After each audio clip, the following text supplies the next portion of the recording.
Bienvenue dans cette nouvelle chronique 5 Art Review dans la Poplist.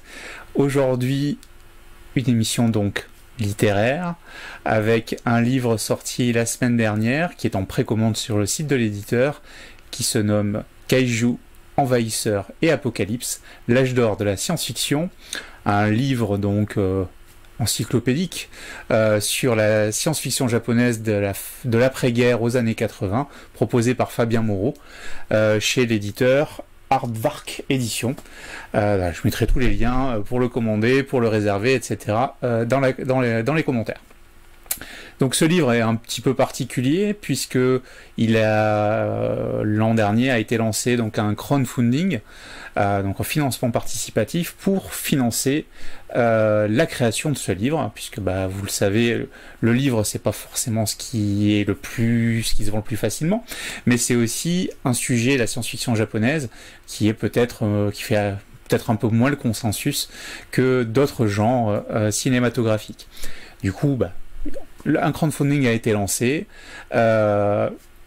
J'ai trouvé le projet intéressant, du coup, j'ai participé parce que j'aime la science-fiction japonaise, et pour avoir déjà lu un livre de Fabien, je savais que le travail allait être très propre et très carré, et je dois dire que maintenant que j'ai le livre entre les mains, je suis juste époustouflé par le travail accompli, parce que c'est un pavé, indéniablement, mais un pavé plein de richesses et d'énormément d'iconographie. Donc ce que je vous propose dès maintenant, c'est on va le feuilleter ensemble. Donc voici le livre, Kaiju, Envahisseurs, Apocalypse, aux éditions Aardvark, et écrit par Fabien Moreau. Alors là, ce que vous voyez, c'est la couverture réservée aux personnes qui ont participé au financement. Voilà, avec un magnifique Mechagodzilla.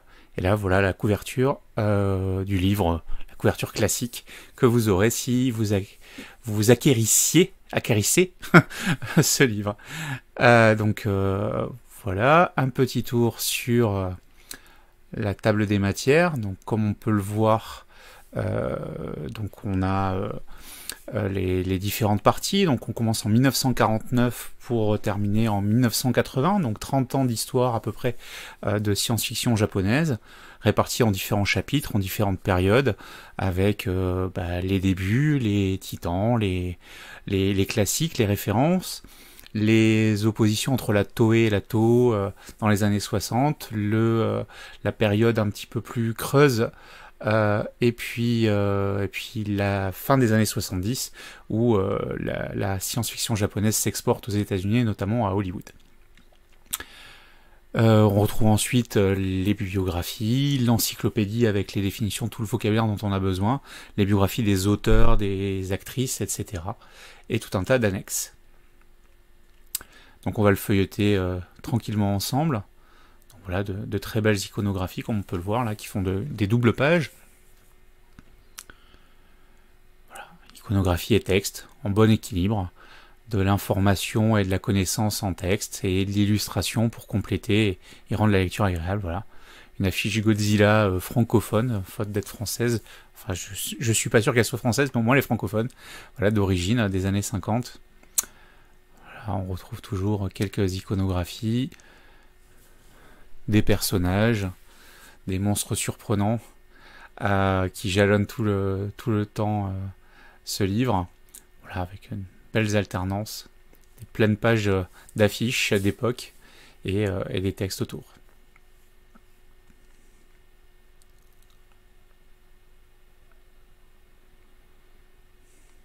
Alors moi j'ai commencé à lire, évidemment, voilà, la prose de Fabien Moreau, je la connais, je l'ai déjà pratiquée dans son précédent ouvrage sur Honda, donc le créateur de Godzilla. Et donc là, voilà, on voit ici des super-héros, là, Spaceman, inconnus dans nos contrées. Des affiches, des illustrations, voilà. Magnifique photo de film de Godzilla, King Kong versus Godzilla. Ou contre Godzilla versus, voilà. Erreur d'américanisation.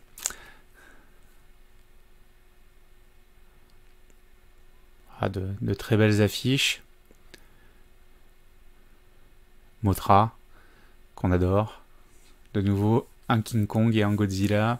Donc c'est vrai que voilà, on voit beaucoup d'illustrations avec des monstres géants, donc des kaiju, mais il n'y a pas que ça hein, dans le livre.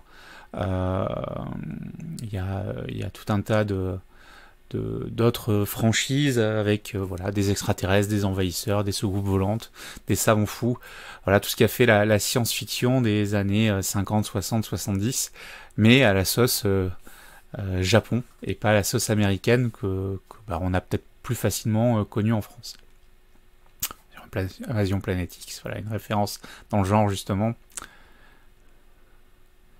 Les envahisseurs attaquent, alors on ne sait plus si c'est des monstres, si c'est des extraterrestres, tout se mélange, tout est possible, tout est permis dans le tokusatsu et la SF japonaise.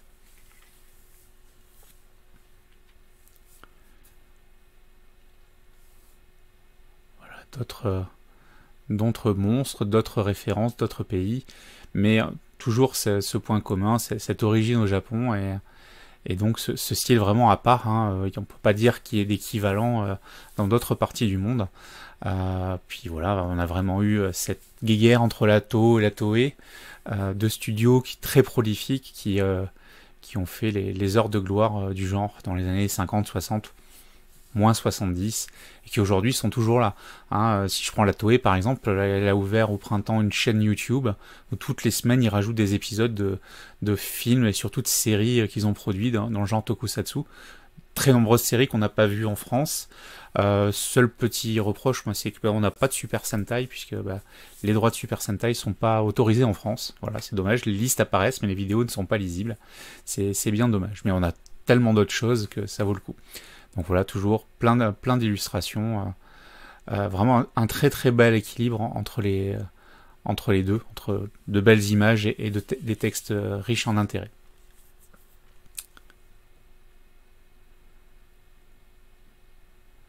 Donc ici, la partie encyclopédique, voilà, avec les mots classés par ordre alphabétique, classique, hein, le dictionnaire encyclopédique du tokusatsu, de la science-fiction japonaise, les biographies des auteurs et des acteurs, donc ça, voilà, et on va retrouver les références iconographiques, les illustrations, les références de citations, etc. Donc vraiment tout pour, si c'était nécessaire, vérifier les sources qui ont été utilisées pour le livre.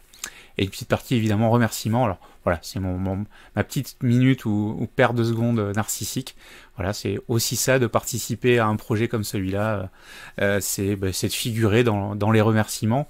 Alors bon, voilà, j'en tire pas une grande gloire, mais c'est toujours agréable d'avoir un livre et d'y voir son nom. Voilà, sans avoir rien écrit, ça donne pas beaucoup d'efforts. Et par contre, on a aidé à ce que ce livre devienne réalité. Et je suis très fier d'avoir apporté ma petite pierre à l'édifice pour que ce livre existe et que je puisse l'avoir et que vous aussi, vous puissiez l'acquérir si vous le souhaitez en allant sur le site de l'éditeur. Donc je le redis, c'est Artvark Édition, je le mettrai en commentaire de toute façon de la vidéo, en précommande au format papier ou au format numérique selon vos envies et vos moyens. Parce qu'évidemment, un beau livre comme ça a un certain coût et peut-être que vous pourrez pas, mais en tout cas, la version numérique est peut-être plus abordable et sera un premier point avant d'acquérir la version définitive.